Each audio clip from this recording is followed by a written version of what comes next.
The smell hit you first. Fresh donuts mixed with cold air, steaming coffee, and something else. Belonging. Your gloves were still wet from snow. You pushed through the door, heard that familiar bell chime, and suddenly the whole world felt smaller, warmer. This wasn't just a coffee shop. This was where Canadians became Canadian, where grandmothers bought Timbits for grandkids, where hockey players still, in their jerseys, grab hot chocolate, where new immigrants learned what it meant to be home. This was Tim Hortons. And for 50 years, it was OURS. Then something shifted. Around 2014, people started noticing. The bread bowls, the ones with Monday chili, Wednesday chicken soup, Friday beef stew, they just disappeared. The real bakers who arrived at 5 a.m. to frost donuts? Gone. The panini you grabbed for lunch? Vanished. The Walnut Crunch in Atlantic Canada? Moved to select locations only. The Dutchie, that original square raisin donut from 1964, started getting phased out. We thought the menu was just changing. We didn't know we were losing something much bigger. The corporate takeover. When everything changed, it wasn't an accident. In August 2014, Tim Hortons merged with Burger King under Restaurant Brands International, a Brazilian investment firm. 3G Capital suddenly owned majority control. The company Tim Horton built in Hamilton in 1964. The company that had defined Canadian life for 5 decades. Now it answered to people who'd never walked into a small-town Tim's on a Saturday morning, who didn't understand why soup in a bread bowl mattered, who saw profit margins instead of community. Within months, the optimization began. That's the corporate word for it. Efficiency, streamlining. What it actually meant. Freeze everything, centralize production, cut costs. The soup-filled bread bowls took 8 minutes to prepare. A standard cup took 2. So despite customers asking for them back for years, they stayed gone. Corporate math won. Canadians soul lost.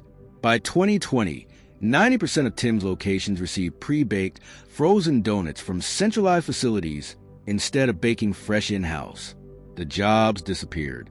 Hundreds of bakery positions that once paid $15 an hour and taught teenagers their first real skills, gone. Replaced by machines, by efficiency, by algorithms that understood profit, but not people. The regional menus disappeared next. Every location now served identical items. The Walnut Crunch, beloved in Atlantic Canada for decades, became unavailable in most provinces. When it briefly returned in 2024 for a retro promotion, East Coasters bought it at 3 times the rate of other items. That data sat there for years. Corporate knew. They just didn't care enough to change. Do you remember the bread bowls? Not as a menu item, as an experience. Monday morning, you knew chili. By Friday, you were counting down to beef stew. The soup was warm. The bowl was edible. You finish your lunch and bite into the container, and there was something almost magical about it. It wasn't fancy. It was Canadian, practical, clever, genuinely thoughtful. It made people smile. In Atlantic Canada, people had opinions about soup days. Serious opinions. If you didn't go on Chili Monday, did you even go to Tim's? Boomers still talk about it. They describe it the way people describe a memory from childhood, with nostalgia. So thick you can taste it. Then there was the donut case. Real bakers worked in Tim's kitchens back then. The eclair wasn't frozen, it was made there. You could watch through the kitchen window sometimes. At 5 a.m., a baker frosting donuts with precision and care. The Walnut Crunch sat, in that case, like a promise. The Dutchie, that square, raisin-studded original, was reliable as sunrise. The smell of fresh donuts mixed with fresh coffee hit you before you took off your coat. In maritime towns, the Walnut Crunch wasn't just a donut. It was identity. People had loyalties. You'd hear conversations. The Walnut Crunch just tastes better at Tim's than anywhere else. They weren't wrong. These donuts were made by human hands, not machines, because someone cared. Between 2003 and 2007, something shifted. The panini arrived. Suddenly, Tim's wasn't just coffee and donuts. It was lunch. Chicken salad, tuna, veggie, warm. pressed, actually good. Office workers in downtown Toronto started going to Tim's specifically for lunch, not just a quick coffee grab. The chicken salad croissant was buttery and filled with what tasted like real chicken. People noticed. They came back. Which item did you go to Tim's for? What was your go-to order? The one you get almost without thinking because you knew it made you happy. The generations we lost. Stories behind the memories. For Gen X parents, now 50 to 65 years old, Tim Hortons was their parenting shorthand. Do your homework, we'll stop at Tim's for a Dutchie. Great hockey game. Treats on me. What donut do you want? We're driving to your sister's tournament all day, so we'll grab Timbits for lunch. These weren't luxury. These were how a generation of working parents showed love within their budget. It was the achievable reward. The thing you could afford to give your kid after they did something good. Every hockey parent knows the feeling. Exhausted, driving home at 11 p.m., stopping at Tim's for hot chocolate and Timbits with the kids because that's what you could do. That's what you had. Today's Gen X grandparents try to recreate that moment with their grandkids. Let me buy you a Timbits like Grandpa used to. But it's different now. The menu changed. The Dutchie isn't the same. The magic faded. The grandkids don't understand why it matters so much. They've never had soup in a bread bowl. They've never experienced the ritual. They're growing up with an app-based transaction, not a memory. That matters more than you'd think. For new Canadians, Tim Hortons was a Canadian institution. It was how you felt Canadian. You arrived from India, the Philippines, Lebanon, Poland, China, Vietnam, and within weeks, you'd go to Tim's. You'd stand in line with other immigrants, all trying the same donuts, learning the same slang double-double, becoming part of the same ritual. It was democracy at its best. Everyone equal in the Tim Hortons line, rich and poor, new and established. Everyone learning what it meant to be Canadian together. But as Tim's became corporatized and menu items disappeared, it stopped feeling like a shared Canadian experience. It started feeling like just another American fast food chain. We lost an integration tool. New Canadians no longer have that same rite of passage. In small prairie towns and maritime villages, Tim Hortons is the town square. There's no Starbucks, no fancy cafes, Tim's or nothing. The retired farmers, the nurses on break, the high school kids after school. Everyone meets at Tim's. It's where the community congregates. When the menu changed, when the personality was stripped away, these communities lost something real. A place that felt like theirs became a franchise. The person behind the counter became just a worker, not a community member. The experience became standardized, corporate, soulless. Boomers and Gen X have countless first date at Tim's stories. You meet someone at Tim's after high school, sit there for hours over coffee and a shared pastry, hold hands while the snow fell outside. In pre-smartphone Canada, Tim's was the meeting place for romance. Couples celebrated anniversaries there. Remember where we first met? Young people came of age there. These memories are woven into Canadian identity. For boomers in their 60s and 70s, Tim Hortons represented something specific about Canada, a country where we own our own companies, where small-town life mattered, where profit wasn't the only motive, where a Canadian could build something the world wanted, not just consume what Americans sent us. Losing Canadian ownership of Tim's felt like losing something symbolic about Canada itself. Remember when the Tim's person knew your order? The data they didn't tell you. Here's something most Canadians don't know. The soup and bread bowls was discontinued not because people didn't want it. Sales data showed people absolutely loved it. But the algorithm said it was inefficient. 8 minutes versus 2. Thinner margins.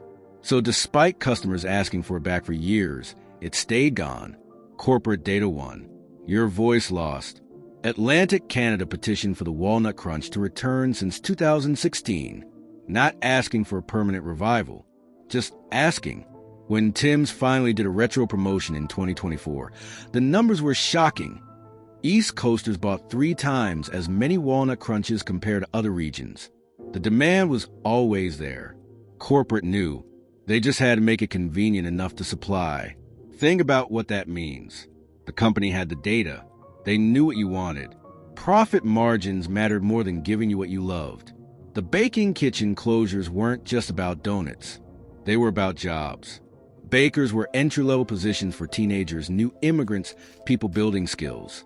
It was often your first real work experience. You learned responsibility, customer service, early mornings.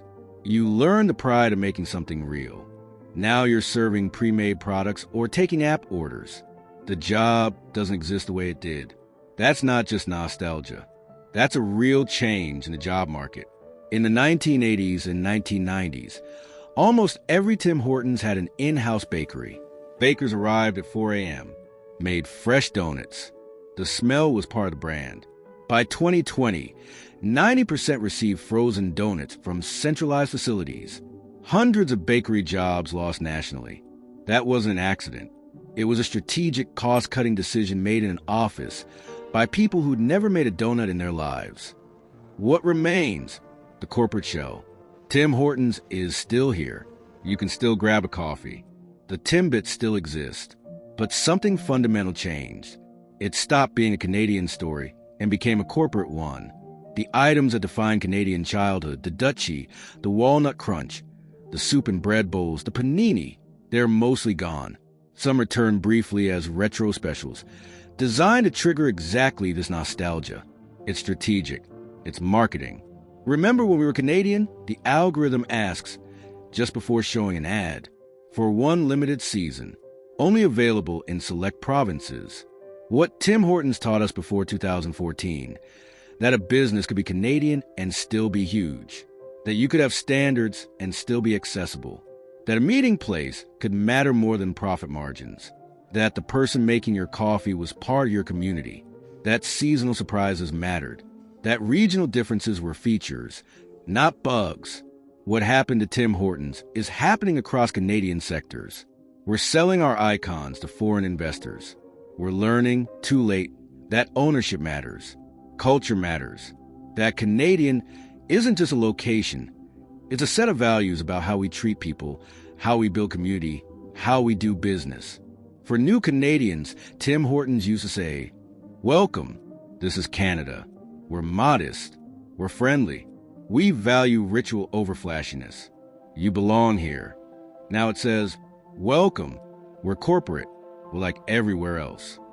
The Tim Hortons of the 1990s and 2000s is gone. Remember when it was ours? Your stories matter. But the memories, those are ours to keep. Remember when Tim Hortons felt like it belonged to us? It did. For 50 years, it was OURS, a Canadian company run by Canadians who understood what we wanted on a cold morning, a place where you felt like you belonged, where a Dutchie meant something, where the person behind the counter smiled because they knew you'd be back tomorrow. We can't get that back. Corporate ownership isn't reversing. The bread bowls won't reopen. The bakeries won't come back. But maybe the point isn't to lament what's lost. It's to remember what we had, to honor that era when Canadian companies weren't accessories to American empires, when small moments felt like enough. What was your favorite Tim Hortons memory before the change, when it was still ours?